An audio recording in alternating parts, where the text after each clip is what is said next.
Bonjour, bonjour. Hear the bells.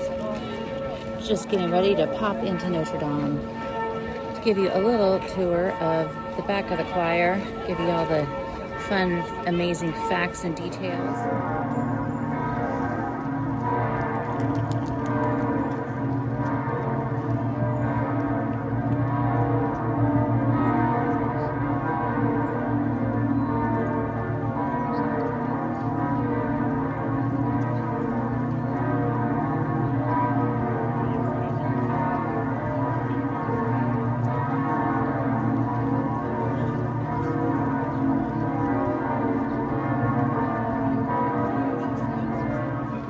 So the back part of the choir here was completed in 1177, consecrated in 1182, and as I said, it's the heart of the church. It's the most holiest part. And this whole part, when it was first, until we get into the 17th century, it was completely enclosed, so you couldn't see in. There was curtains hanging back here, the walls, as you could tell, the wall here was, pretty solid, so you couldn't see in there. So it was supposed to be a private place for the priests and the bishops. It's where they would do the Eucharist. Everything was done back here, and then it was later decided that what was going on, what are the Catholics doing, why is it so secretive, and they were really criticized. So that is when they started to open all these things up, take down the Juvet screens that were going across the front of the churches at the altar, and opening all of this up. So the back part of it is, very holy, and that's why you see that when the priests come in, they always kneel down, because this is where the body of the host is supposed to be. And you also have, this is where the bishops of Paris are buried underneath. This really is the biggest part. I once was dying to get in there, and this is when they were still doing mass, but I didn't want to ever go in when they were actually, going in to take pictures when they were praying. And so one morning, I think I've told this story before, that I would come in at 7:45 every morning when I would visit, and finally one day, it was back then nobody was here, it was just me and the sweet little cleaners fellows. And one day, after 2 weeks of coming in every morning and peeking my head in, the cleaner came over and grabbed my arm, and he was like, "Madame," very nicely grabbed me. He's like, "Madame, come with me." And he took me in here, and I got some pictures of it and got to see up close.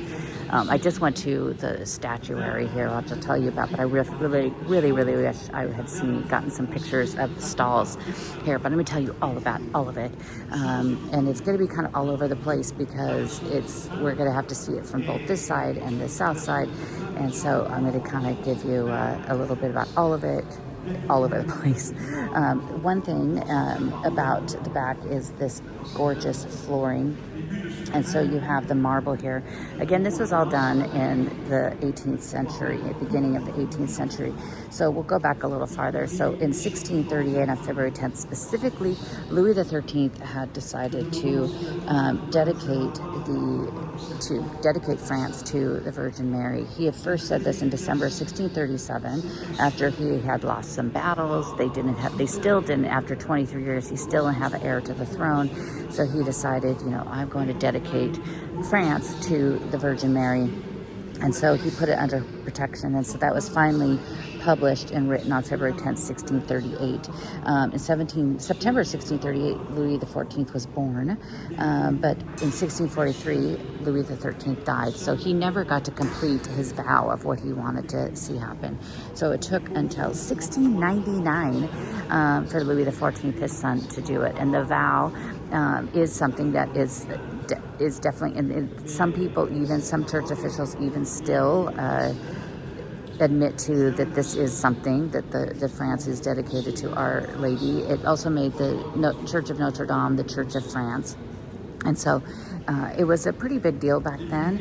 And I'll go into more of the details of this on the podcast. But it took until 1699. So December 7th, 1699, the cardinal at the time, Noy, he laid the first stone back here. And so when you have the structure that we've talked about many times, is you have 12th century, 13th century, 14th century, you have Viollet-le-Duc's big restoration. But this restoration that was done under Louis XIV was a big one, and what thankfully is that Viollet-le-Duc pretty much completely left it alone. So this whole backside goes back to Robert de Cotte in the 17th century and Louis XIV. And you have beautiful marble. The marble back here is vernal gray marble, and then also this red from the Languedoc region. And it's really gorgeous, but I love that Viollet-le-Duc left it unchanged except for the altar. He had to replace the altar because it had been destroyed. But originally they had, Mansart was the first architect to make up the plans for the choir, and then he passed away, but before he passed away, he had done a huge model of it in stucco and wood, and they placed it in here, and it was something like if you've been to St. Peter's or Val-de-Grâce Church here in Paris, where it has the big twisting columns, and it's a big, more of a square shape, and it would be back more towards the right of where we are in the stalls, and a lot of people didn't like it, including Louis XIV. Then Mansart passed away, and Robert de Cotte took over. And he came up with this idea of how they were going to redo this space. They had to dig up the flooring. That's why we have all the new marble, because this is where the bishops are buried. It's most, as I said, the holiest part of the church. So the archbishops and bishops are buried underneath here. They still are today. There's a crypt underneath the church, which we check out the past videos of the side chapels, because we've talked a lot about who is buried in the church. But look, I just love this shadows on here.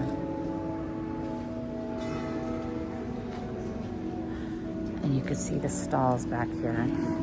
But the fence itself that goes around, the original fence that was done under de Cotte is gone, but there are some elements that Viollet-le-Duc retained. It's gorgeous. When Viollet-le-Duc ordered this, it was the largest order of ironworks at that time in France, because it's not only is it the gate here, it's every bit of iron in the church. So you also have all of the ones that are going around the chapels. You also have all of the lights, the chandeliers you could see up above. There's iron up there around the gallery. So there really is a ton in this church, and so he had worked on that. It's really beautiful. It has flowers on it, and it's gorgeous. It's very different from any of the iron you will see in France.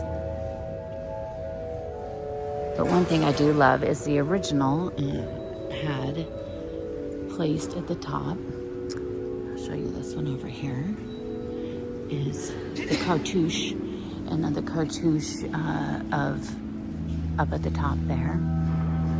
And there's two different ones. So this one over here is for Louis XIV, and at the top it has the crown of the Bourbons. So you can see the fleur-de-lis there.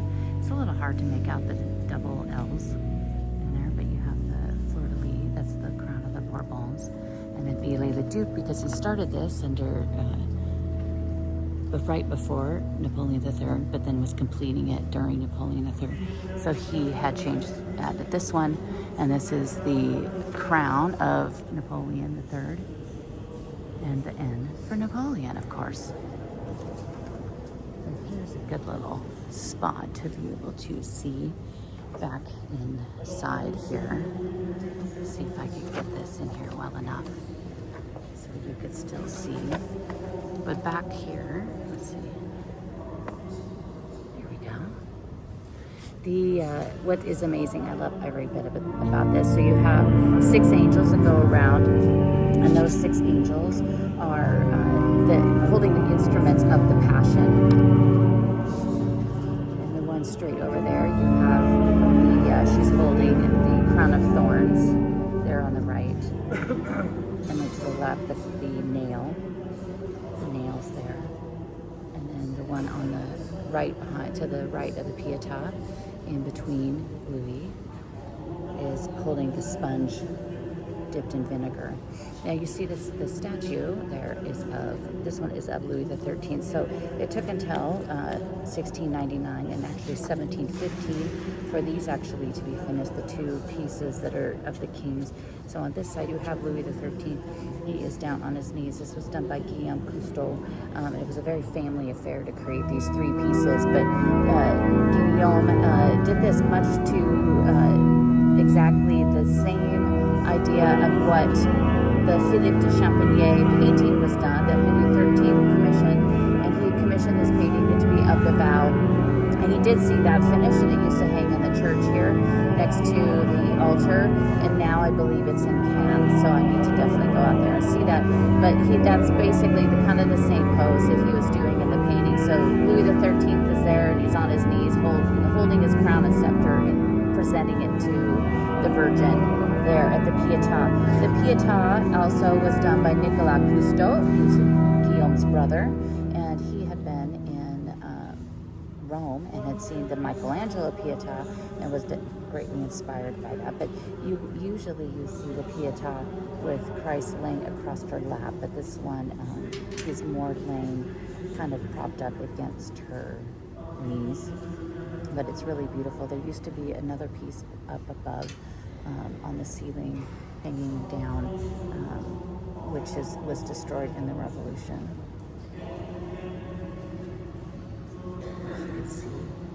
You can see it a little better. And then here on the left, we'll see it from the other side. We have Louis XIV. But you can see some of the great, beautiful marble. There's also the see it up there at all for you. You also have the arms of Louis XIV. The bases of all of these statues are different than when they were created too. Viollet-le-Duc had changed all of those. And the altar also, the original altar, as I said, it was destroyed in the Revolution, and so Viollet-le-Duc replaced that, and the original one was done in Egyptian marble and kind of represented more of a tomb. And then this one was redone by Viollet-le-Duc, which if you look at the painting on it, it's very reminiscent of the altars around the church.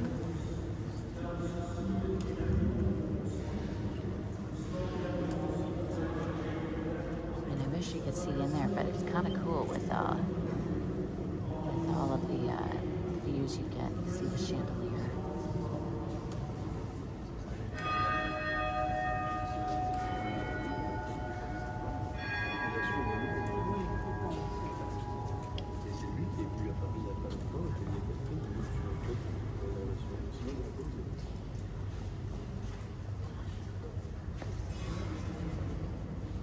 This is the statue. She's holding the banner that was hanging. It says INRI.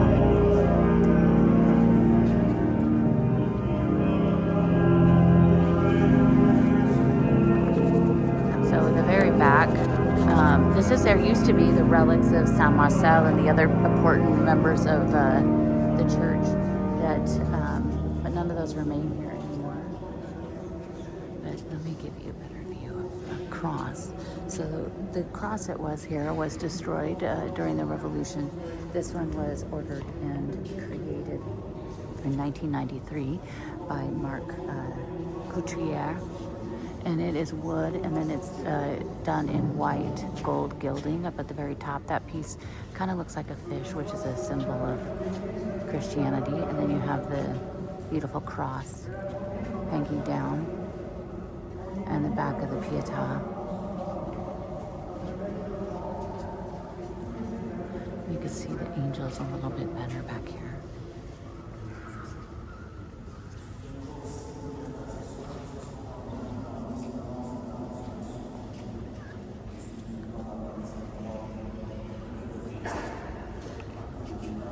Stalls, so you can see the stalls. We'll see it from the other side a tiny bit better, but the stalls are just absolutely gorgeous, and I really wish I could get in there closer to show you.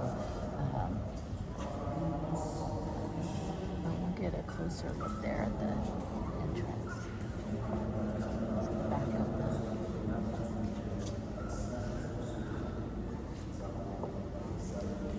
I don't know if they'll eventually reopen all of this too. The faithful, when the crowds die down. They have changed the way you enter. There's a huge snaking stanchions you have to go through. And this morning when I got here, there was not a separate line for Mass, which hopefully that's something they return, because it's too bad if they have to wade through everybody. So now you can see on this side a little better. You can see Louis XIV.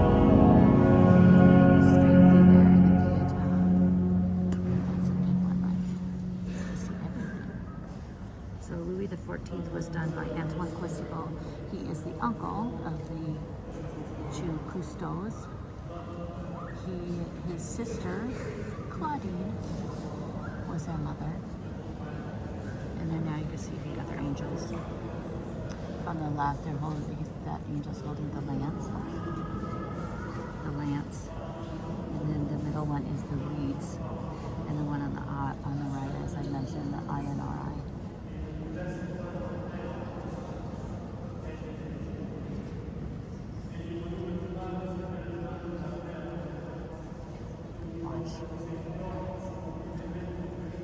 I haven't really seen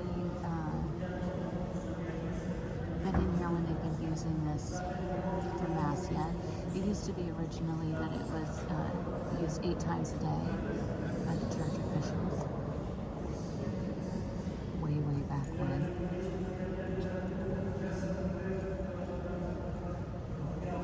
Let's see how close I can get so I can show you the stalls. So on the south side into the gate, so you could see the stalls. So these originally 1710 to 1715, there had been stalls in the church going back to when it was built in the 12th century, and there was a time when Henry IV was here, and they all collapsed, so they were able to fix them, and but then they took everything out and redid it during Robert de Cote. But they're beautiful. Originally there was 114 seats. There's now 78 because they used to also be on the back of the Joubert screen. Those were all, of course, removed. But it's all done in oak from the Vosges region of France. It was done by Jean Nel and Louis Marteau, and it's all the life of the Virgin. And it's hard to definitely see in here, but you could see all of the different scenes of the life. There's also allegorical figures in here, but what's really beautiful is in between, if you could kind of see in between the two images, the flowers, and they have all different flowers in there. A carnation represents the Passion, and it's a flower of God. A sunflower for Louis XIV, jasmine, which blooms in May, which is the month of the Virgin, and lilies, which are purity. But it's all, everything is all carved in wood. The seats are gorgeous too. They also used to have red velvet backing on it. And then you have on this side more of the stories of the life of the Virgins. But here is a better, you see kind of up close to the details here. And all of this, there's still, this was another part of the church that it did actually have some damage because there's some lead that has dripped onto the pietà, but it was all cleaned off except for what's in the hand of Christ. But there was some damage back here because it's wood, and so you have all these small carved elements, and over time they've fallen and they were just glued back on. So some of those pieces had to be replaced. But again, most of it was, it was just mostly cleaning that they really had to do. But the stalls are gorgeous, and when this was first created, above it used to have huge tapestries of the life of the Virgin hanging up around here, and they had those at the Gobelins last spring here in Paris, and those live actually in Strasbourg now. They were sold to Strasbourg, and they only bring them out, sadly, at Christmas time. And then it was replaced with massive paintings, 8 massive paintings of the life of the Virgin, which have all been destroyed but one, and that one is still here in the church, and I'll show you as we walk out. I did talk about that one more on when we did the South Chapels, so check out that video if you haven't seen it. But they are really beautiful. You also have the organ here. The choir organ still is not in use because it did actually have a lot of damage in the fire. It had a lot of lead dust in there, and it was very dirty Okay, so that's still under restoration. It's going to take into next year, they say. But there's also some really beautiful carved. It's called the Episcopal chair. Oh, look at, they have a little cup there. There's the Episcopal chairs, which I'll try to show you after there's a little bit more space, and I can show you after Mass is over. But there were some markings on some of the other places of the wood in the pulpit in the center of the church that has some markings as well from the lead, the hot lead that dripped on top of it. So now this side we get to the south side of the wall and more of the stories. Again, you have more of the cardinals down here, and we'll go down to the end because it starts on the left, it goes to the right. We don't want to spoil the story for you as it goes.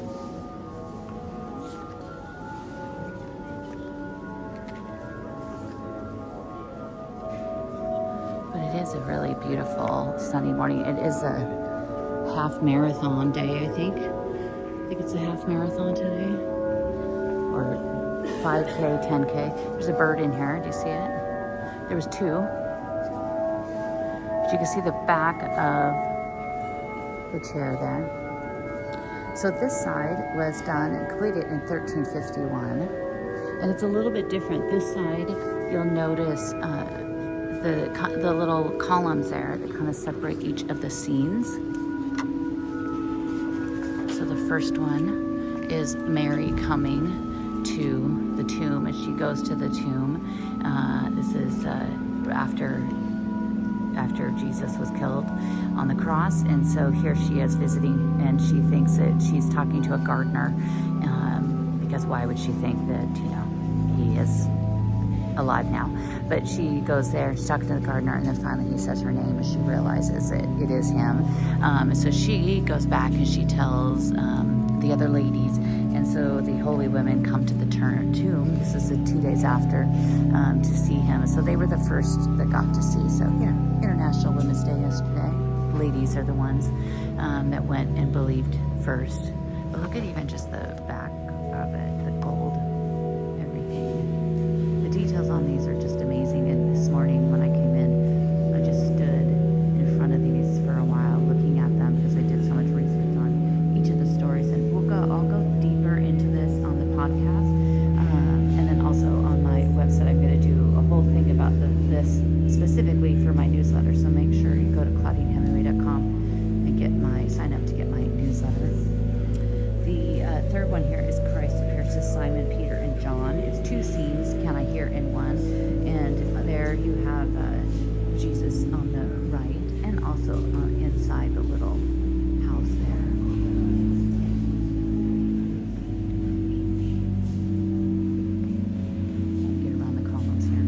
This is Christ appears to more of the disciples, and he sits at the table. They still don't really believe that he is back. But they sit down at the table and they break bread with him and have wine, and that's when they realize that it really is him. I think they all had the same tailor. They all there was a big discount on the fabric at Joann's Fabric. So they all have the same outfits. Here he is appearing to the apostles.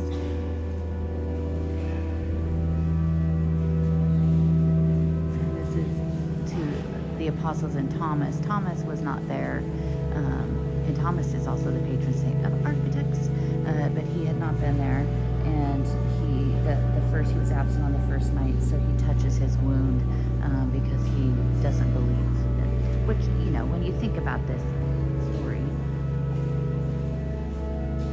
there's a lot of stories that it's when I tell people about Saint Denis and how his head was chopped off and he picked it up, people are like, what? But also, like, you know, if all of a sudden, you know, you buried somebody and then all of a sudden they come back, like, would you instantly be like, oh yeah, cool, that always happens? No, you probably wouldn't. The next one here is Christ appears to the apostles on the shores of Lake Tiberias. And I'm sure I'm saying that wrong. And this is when they have the miraculous catch of a ton of fish, symbolizing the belief in Christ. Here is he's appearing to the apostles and disciples again. And then this last one is he appears to them. This is after the meal at Mount of Olives, and where is where he then ascends. But I love how you could really see from the side kind of the halo that's painted behind him.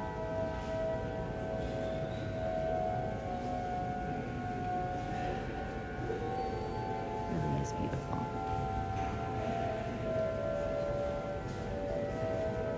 And again, all of the names of the bishops of Paris here with their crest. Because I've done so much research on who they are because of the tombs here in Paris, now I come across their names and things all the time in other research. That's one thing about doing what I do. First of all, I'm never going to get to a point where I know everything about Paris, but because there is endless amounts. But there are things that, I could read and it doesn't really resonate, and then I do research on something, and then now all of a sudden I could go back and look at the same things, and it has all new meaning to me because I know more of the stories. If I stop along the way to research things or go down the rabbit hole, as I call it, is why I also hardly ever get anything accomplished or finished, because I find too many fascinating things and so many things that I want to share, and I'm told all the time, maybe you don't need to know every single detail, but I do love to know it and share it. But I'm going to show you, see if I can get any closer to show you the Episcopal chairs. It is Sunday morning and it is getting busier. We did not change our clocks in France until the end of the month. So I think in the US you did today. But it's almost over. Mass is almost over, so I will go down there so I can show you, hopefully.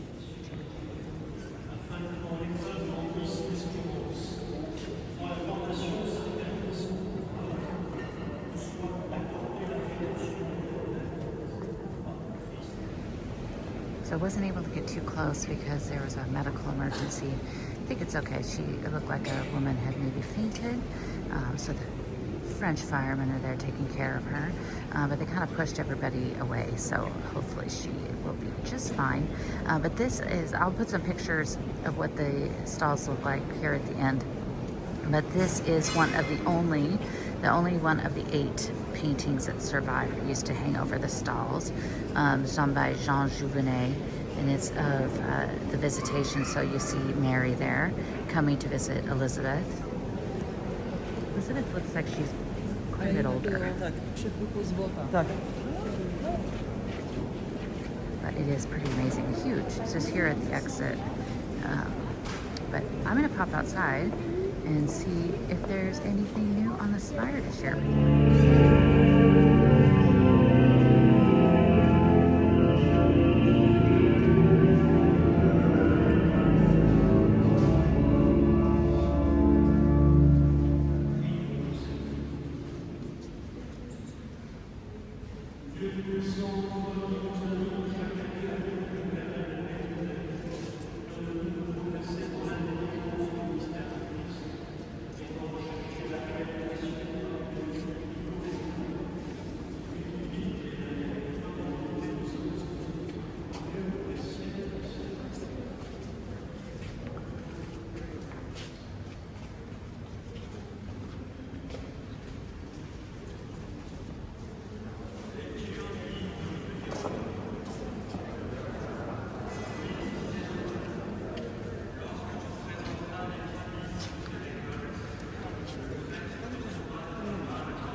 So not too much of the scaffolding. It's pretty much the same that it's been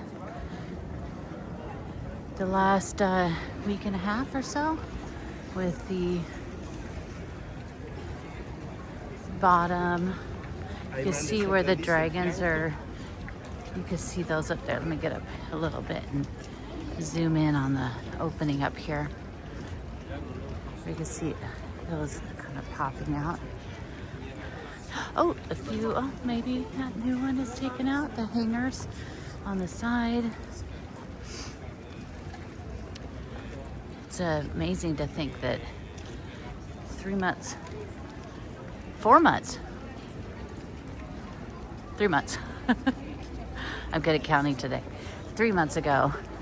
Half the time I think it's May, because it depends on what I'm researching at the time. If I'm researching that took an actual event that took place, my brain starts to think that that's the month we're in. So it will just, I'll start to think it's October or something. It could be March. But here you could kind of see, let's, so at the base, you kind of see there on the left, the dragons, griffins. So they definitely have more of this covered than they did before. If only I could get to the top and really zoom in and see the face of Philippe, which would be right here at the very top hooks. And it would be one of these that's on this side, because this is the side that St. Thomas is on looking up once they put all those back.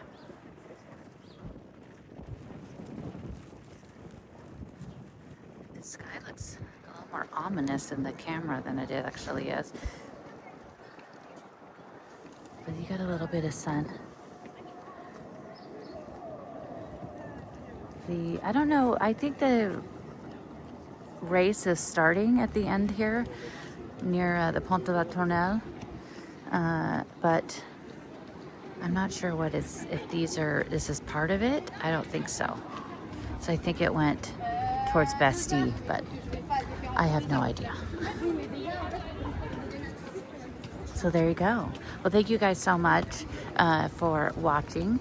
If you're watching this on Sunday, definitely listen to the podcast tomorrow, because it is the 250th episode of the Paris History of Eka Hemingway podcast. So I'm excited to, we should be recording that this afternoon, so hopefully that is out tomorrow. But I'm also going to do quite a few coming up with a little bit more in-depth information about the choir and the chapels of the back part of the church. So those will be coming out in the next few weeks as well. So I should be able to hopefully do one next weekend. I do have clients tours all weekend, so but I should hopefully have something for you for this next weekend. And then we might move on for a little bit to some other things, including some stuff in the Louvre with the amazing fashion exhibit, and also the ceilings of a part of the Louvre that rarely anybody actually sees or pays attention to. So I'm excited to share that with you guys. But thank you guys so much. Hope you adjusted to the time. Just think, now it just means more light. So exciting. And I will see you all soon.